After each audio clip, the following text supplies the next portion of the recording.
We welcome you all to our Harsh Gurpal show of Dr. Harshinder Kaur Patiala YouTube channel. We both are professors with 36 years of experience. I'm a pediatrician and my husband, he is a physician. So my name is Dr. Harshinder Kaur and my husband Dr. Gurpal Singh. I'm a medical specialist, as she has previously said. So, Gopalji, since we published one of our videos, that is 1144, which was about sex after 60 years or intimacy, that is physical intimacy in seniors. So, we had lots and lots of questions, and especially majority of them really asked a very important question. They said that we have already left this intimacy around say 15 or 20 years back. So we are dealing with many diseases, ED, but we were interested in such a topic which was discussed with us for the first time in detail. So, and we promised that we'll discuss many tips about that. But now, see, the main issue is saving marriage. That means because majority we are seeing extramarital relationships, which is now becoming a normal behavior. Harshinderji, I would in between intervene and say two things I would like to add. One is definitely that you said very well, marital intimacy has definitely decreased, and physical intimacy after 50 years is on the decline.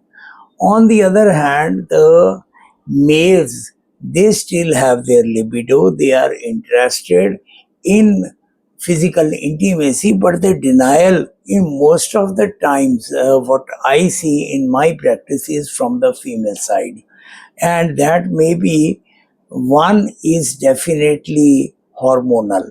So decline in the hormonal level and the perimenopausal and menopausal time, the physical ailment, suddenly the weight starts increasing. The female, they start to get a feeling that they are now not very attractive now. And then certain body changes also occur. Some diseases do creep in. But as you very well said, males are interested, and there is a lot of societal pressure on the female that now you should leave this physical intimacy part and be more involved in spiritual or religious matters. So I'll put a little query also. See, because majority of the times there is a age gap. You see, there is Yes. that age gap. Usually it is say 4 to 5, and sometimes it is up to 10 to 12 years. Since you're talking about those elderly males who are more attracted to the younger females, so they Yes. want to get younger partners, and they are getting entangled into the frauds also because of that. Yes, definitely And we are seeing that. but on the other side, see, this part of the female is majority of the times it is overlooked. See, females, once they advance with this type of behavior that they want to have sex or intimacy, usually, see, what our society says that females should be snubbed. If they are aggressive or if they want something, that means there is some or the other problem with that female.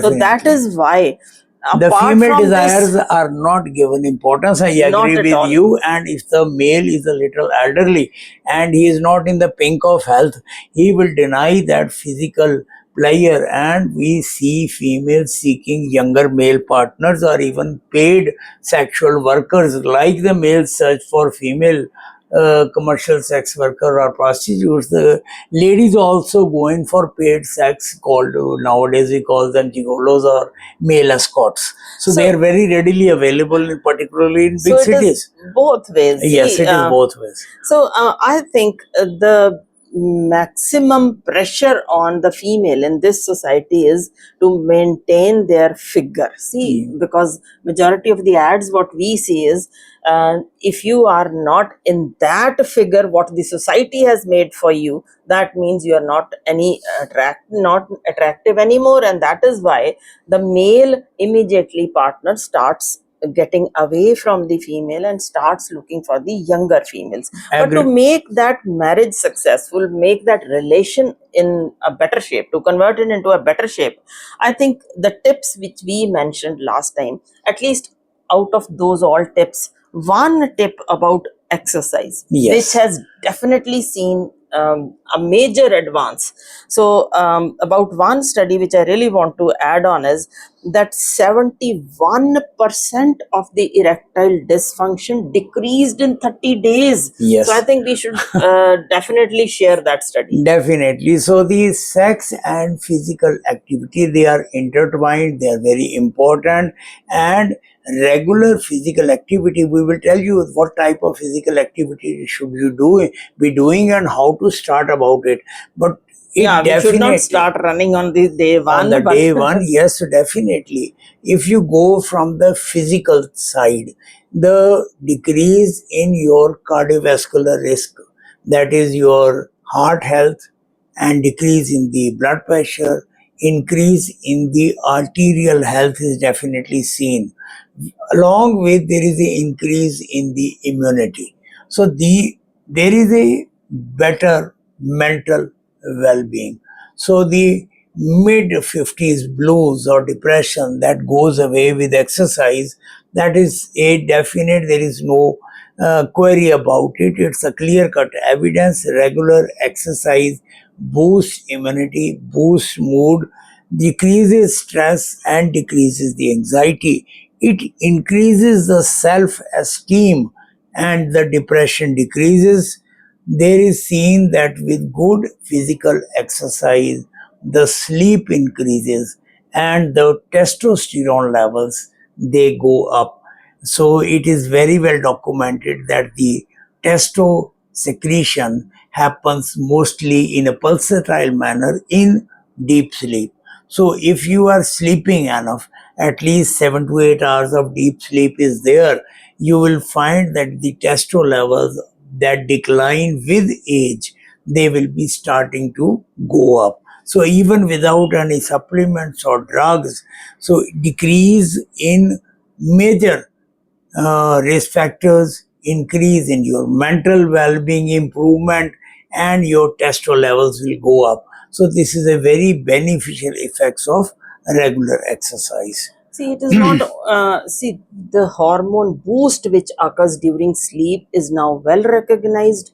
Many research papers have already been published, and in children, we say the more play is required for them, and on the other side, for their growth hormone boost, because the major now link has been found with sleep, in which the children who sleep for 7 to 8 hours have a good growth hormone outsurge, and which leads to good growth also. And on the other hand, if they sleep for more than 10 hours, then that growth hormone surge goes Definitely. away. Similar is the case with testosterone or other hormones which are necessary for, I think, good relationship and saving our marriage. So that sleep part, on one part we are saying exercise is really important, but along with exercise, 6 to 7, or if possible 8 hours of sleep really is required for the total recovery. Well, absolutely. There is a Singapore study that was done. The people, males particularly, they were put on regular exercise and it was basically walking. So the steps is not important. What is important is that you have a bare minimum of say 7,000. It can go up to 10,000 steps. But what is most important is the consistency. So you do it every day. That is very important. And with that, there is a with when you start exercise, the heart rate surge is there, but when you do it regularly, your vagal tone comes up and then the heart rate stabilizes. Then you don't have that tachycardia. And the Singapore study showed, as you previously mentioned, that in the males there was a decrease in erectile Dysfunction by 71%. within 30 days of starting the exercise. So even without any drugs, even without any medications like Viagra or Tadalafil, this effect was seen. there is a decrease in the risk of chronic diseases. So there is a decrease in the metabolic syndrome, the diabetes gets better control, hypertension gets better control. You need fewer medications for control of these chronic diseases. And the body weight also decreases, Decreases. so muscle repair is also there, so there is a better sex performance which has been proved. And So even but in the females, what happens to glycemic control with regular exercise? The glycemic control, whether you are diabetic or pre-diabetic, also gets controlled. but What see, in happens in- perimenopausal females, Yes. or even in postmenopausal females, see, usually we prescribe estrogen or many types of say vaginal fluids or creams have been applied, but with only exercise. See, the comparison was between the two groups. One was given drugs and ointments, and the other were just suggested 40 minutes of good exercise 5 times a week. So that really showed increase in sex desire even in postmenopausal women. So I think exercising regularly for 30 minutes at least 30 minutes, it is better if you can for 40 minutes and 5 times a week. Of course, not only running or swimming or any game, but stretching exercises are must, in which your I think legs and both hands, everything should move. So it should be a comprehensive exercise program. You need to do an aerobic program, which is like swimming, running, jogging, with flexibility, plus add strength training at least 3 times a week. So using your body weight, or using some resistance bands, or using weights, or going to the gym. So all at least 3 times a week. So this gives benefit even in females.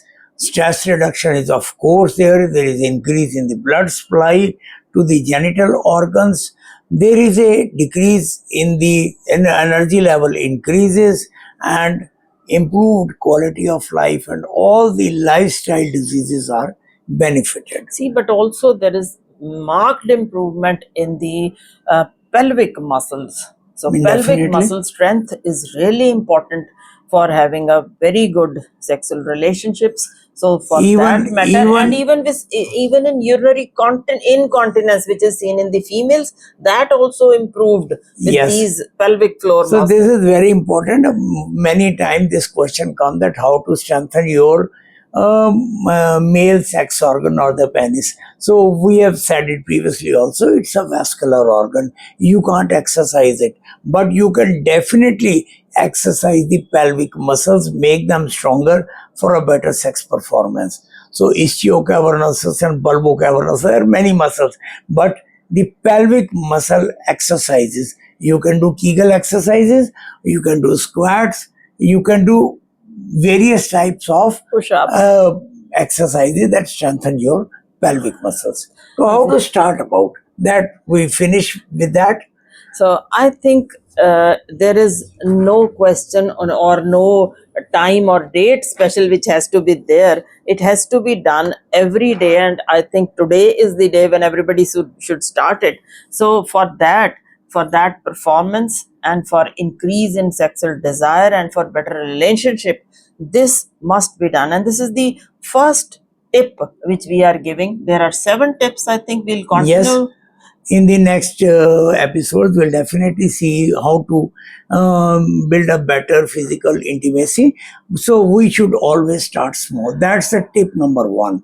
When you start exercise, don't start extremely fast or with heavy load. So start small. Our target is 150 to 200 minutes of exercise per week.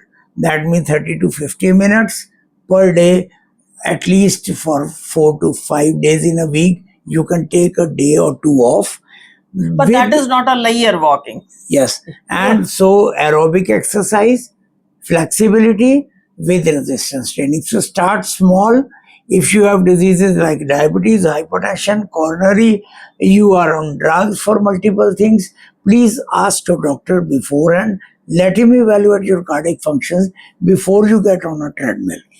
And next time, I think we should discuss about the foods which regulate our hormones, and of course, there is a major role of masturbation also, which was earlier discussed about in the younger generation, but now even in the older generation it has definitely shown a wonderful response. So we'll talk about it in the detail, what are the latest research papers. So till then, enjoy your day. And let's hope that all of us can save our marriages and the life of both of the partners improves. We have good mental and physical relations with each other. Thank you. Thank you for joining.